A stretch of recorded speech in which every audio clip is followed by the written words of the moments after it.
Enter the world, but tread with care. Those roots remember every prayer. Carved from ash, from bone, from flame. The sacred beasts don't play or game.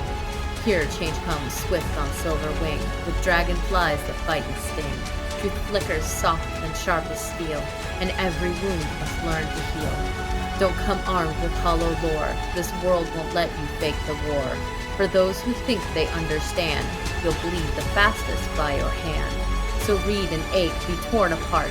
These stories rise from broken hearts. With grit and teeth they scream and soar. You've never known a world like this before.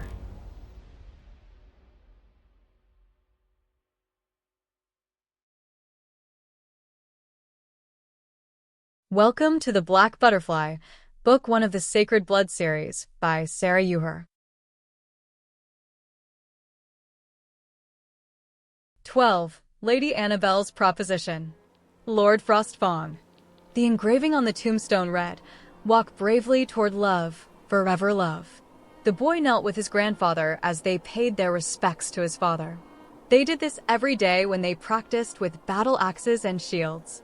The boy had chosen to walk the path of the Winter Sword, but his grandfather wanted him to hold a piece of his father's people as well. Grandfather, what is the meaning of bravery? Bravery is not the absence of fear. It is facing that which you are afraid of, his grandfather answered the young boy's question. The look in Karen's eyes brought the memory unbidden to Frostfang's mind. This damper is far braver than I have ever been, he mused as he turned and left the room. Before he walked out of the barracks and headed back to the manor, he left orders that Karen would be prepared for the test in 2 weeks on the night of the next new moon. As he returned to the manor, he let himself wallow in the sadness and shame the memory had invoked. The last time he had seen his grandfather was the night the man he had been was betrayed and killed, giving birth to Frostfang. Typically, for a month or two, new vampires struggle with their new thirst for blood and have trouble holding on to their sense of self. Frostfang was the exception to this rule. From the moment he regained memory and drank human blood for the first time, he had full reign over his sense of self. And he had been enraged. For 70 years, he had wandered Eternia, satiating his bloodlust when and how he pleased. His wanderings eventually brought him back to Ysra, the place of his birth, and that was when he found Seraphina's egg in the ruins of the Winter Sword Shrine. He hadn't known how he knew saying her name out loud would cause her to hatch and bind them together, but he did. The moment the bond formed was the first time since the night he was turned that the ruby rage finally receded. Everything Frostfang had done since he had done for Seraphina. Erliaz's face flashed through his mind. He paused under the frost blossom tree in his private garden and looked at the fire lilies. What about you draws me to you like a moth to the flame? You're smitten with her, my love, Seraphina teased him. She was outside her cave watching him. The others left. Also, Lady Annabell is waiting for you in your office. Do you know what she wants? She told Briar and Rose she had a proposition she believed you would like. I guess I can see what she is offering. He wanted to see Erlias, though. He headed into the manor and went to his private office. Lady Annabell was seated in one of the chairs before his desk, sipping from a glass of blood wine. Smooth olive skin, hair as black as night, and slanted eyes the color of fertile soil marked her as one born in the snow-shroud mountains. The same mountains Frostfang had been born in. I'm surprised you don't smell of sex, Lord Frostfang. Her voice was musical and slightly amused. Don't wish to kill your new handmaidens so soon. I don't kill everyone I have sex with, he responded as he walked over to his desk and sat down. There was a sheaf of papers there that Lady Annabell must have brought with her.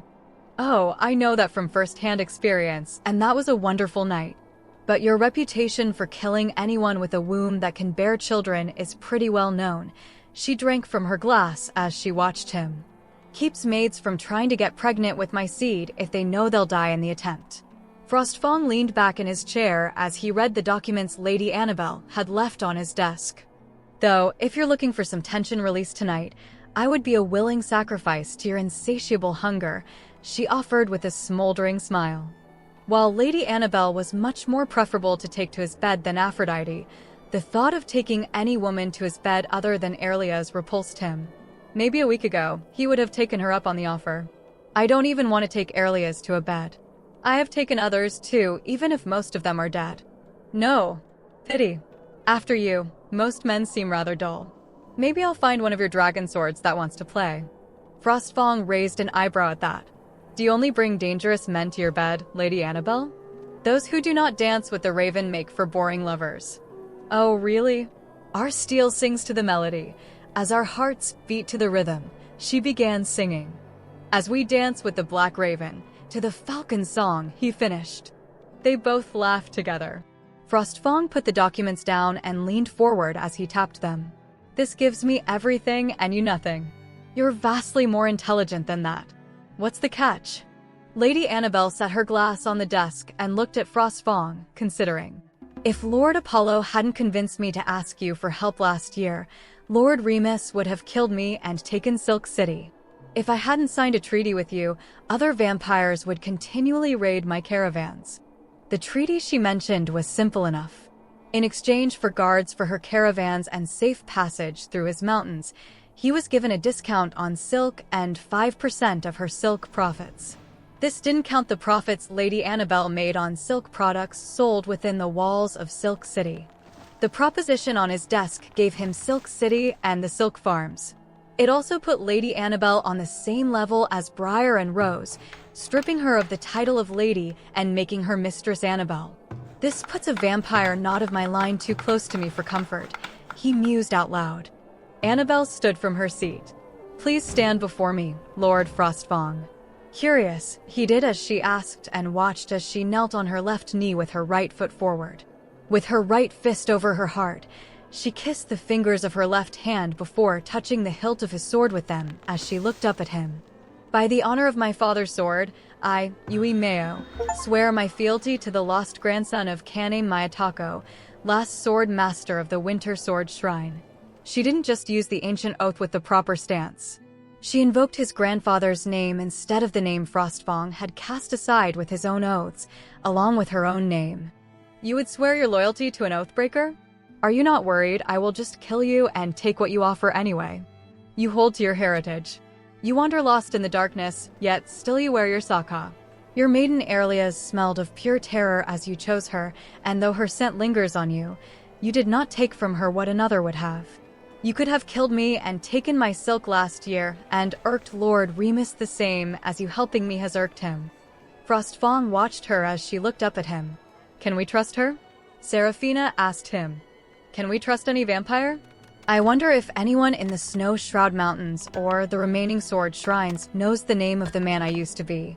She comes to me as a woman of the Snow Shroud Mountains, not a vampire. He bared his left forearm and held it out to her to grasp with hers. Annabell frowned slightly. We healed too quickly, he explained. She nodded and grasped his arm. Her eyes widened as a razor of ice sliced their arms, where they rested against each other, allowing their blood to mix. I, the lost grandson of Kane Mayatako, last sword master of the Winter Sword Shrine, accept your oath of fealty, Yui Meo. Mistress Annabell bowed her head. My blood is yours, my Night Father.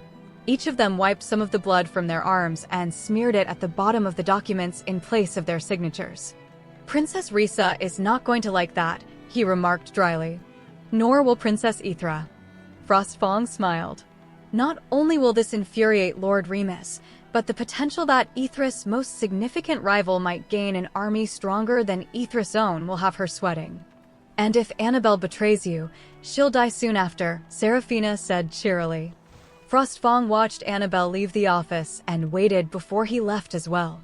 That standing order given to all damper generals will be a lovely thorn in the vampire's sides.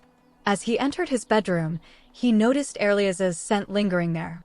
He opened the door to her room and looked inside. Frostfang saw the brief shine of her eyes from the light as Erlias quickly closed them to pretend to be asleep. He smiled at that. It was rather adorable. Erlias, were you snooping in my room? Erlias crawled out from under her covers and bowed on her knees on the bed. She smelled of fear, and her heartbeat was racing. Yes, Lord Frostfang. Her voice was like music to his ears. The light blue silk nightgown she was wearing barely left anything to the imagination, and Frostfang had to stamp down the sudden desire to take her. Why? He asked her instead. She didn't move from her bow. I wanted to know more about you. Frostfang walked over to her bed and sat on the soft mattress beside her. With one hand, he tilted her head up to look at him. That's not all, is it? He asked. Did you have sex with the other girl? Erlias blurted out in a rush. Once she realized what she had asked, she slapped both hands over her mouth, and her face flushed crimson. Her scent also went spicy, like cinnamon, with a hint of apples.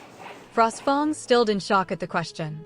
She thought I was having sex with Aphrodite, so she snooped in my room. The memory of the last time he saw Yua and Malachi before the man he had been died twisted in his mind. Instead, it was him with Aphrodite and Erlias catching him. It was not a pleasant image for him. The scent of cinnamon and apples was pleasant, though. Erlias yelped as he suddenly pinned her to the bed. Ever so gently, he kissed his bite on her neck. And if I had? He mirrored the kiss on the other side. You are my master. The scent of cinnamon overpowered the smell of apples. So cinnamon is her jealousy. He licked at one of her nipples through the thin silk of her nightgown, and the scent of apples grew. Apple is her arousal. His arousal rose painfully, but the underlying scent of her fear kept him from taking her right then. Are you afraid of me? You are the Dragon Lord, Lord Frostfang.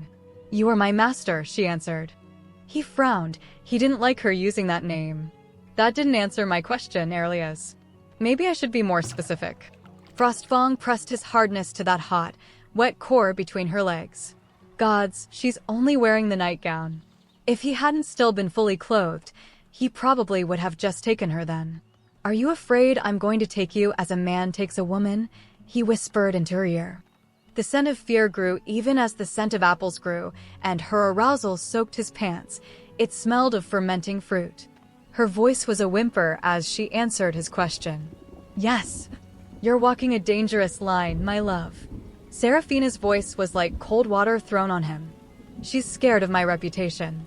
I can make her feel good on her first night as my handmaiden. It's a reputation you have earned.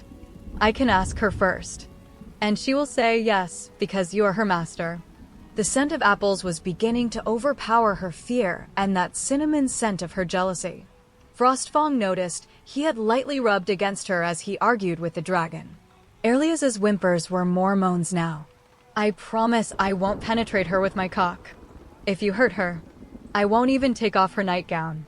Seraphina slammed the door between them shut, leaving him alone with Erlias. Frostfang kissed her neck again softly before whispering in her ear. Would you like your master to make you feel good? Did you make the other feel good? The scent of cinnamon crept into that beautiful scent of apples. He liked that she was jealous about the thought of him with another. No, I did not, he answered her honestly. Then what did you do with her? I showed her to her room, and then I had some business to attend to. When that was done, I went to my room and found your scent lingering, so I came to you. He nibbled lightly on her neck. My scent. Is she trying to distract me? The thought amused him that Erlias was delaying him. Indulging her meant more time spent with her, though, so he couldn't be mad at her. Fire lilies. Your arousal smells of fresh apples, and it mixes delightfully with the scent of fire lilies. Though your jealousy smells of cinnamon, it is pleasant as well. Erlias blushed so adorably that he couldn't help but laugh, which deepened the blush. A thought came to him, and he stood on his knees long enough to take his coat and shirt off before he rolled, so he was lying on his back with her straddling his waist. One arm behind his head and the other lightly around her waist. She squeaked and caught herself with her hands on his chest. Ask your questions, Erlias. I still want an answer, but you can have yours first, he said as he watched her trace the lines of his muscles with her fingers. She frowned slightly. Why? Why what? Why are you letting me ask questions? You're my handmaiden. Erlias bit her lip as she mulled that over in her mind. He felt Seraphina open their bond again. The dragon was curious about Erlias's questions, too. Back at the barracks, I sometimes talked to the Mauser cats. Is talking to me like talking to a Mauser cat? She asked finally. She's insightful, Seraphina commented. She is, he agreed. No, it's more like talking with Seraphina. You talk with Seraphina? More like she nags at me until I do what she wants. I do not nag at you, Seraphina huffed. She talks to you? Aurelia's eyes lit up with curiosity at that. Peaches and cream dominated her perfume of cinnamon, apples, and spoiled fruit. Her jealousy, arousal, and fear were all forgotten for her curiosity. Frostfang smiled at her and removed his right arm from behind his head to show her the frozen chain tattoo on his forearm. Against his pale copper skin, it looked like golden inlay. Aurelius took his arm and traced that tattoo with her delicate fingers. Her skin felt like fire against his, only arousing him again. Aurelius frowned. If she can talk to you, how much does she know about what you are doing? More than I wish, more often than not, Serafina pointedly stated in his head. More than she cares to know. Frostfang teasingly rubbed himself against Aurelius's hot core. The blush that blossomed across her cheeks and the scent of apples spiked from Aurelius was utterly worth the disgusted door slam from Serafina.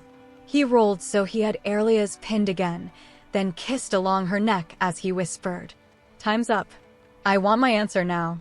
Aurelius gasped out softly, "Yes."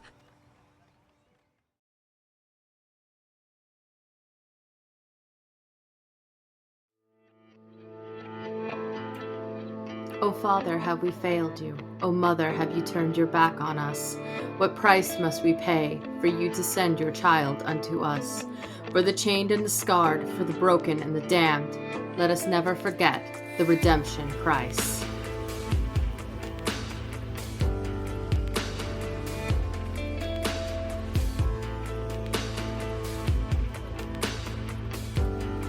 O Father, may you break our chains. O Mother, may you heal our scars.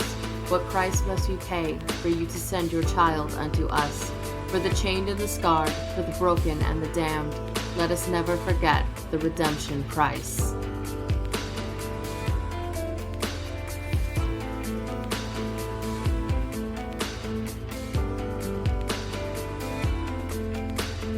O Father, can we be redeemed?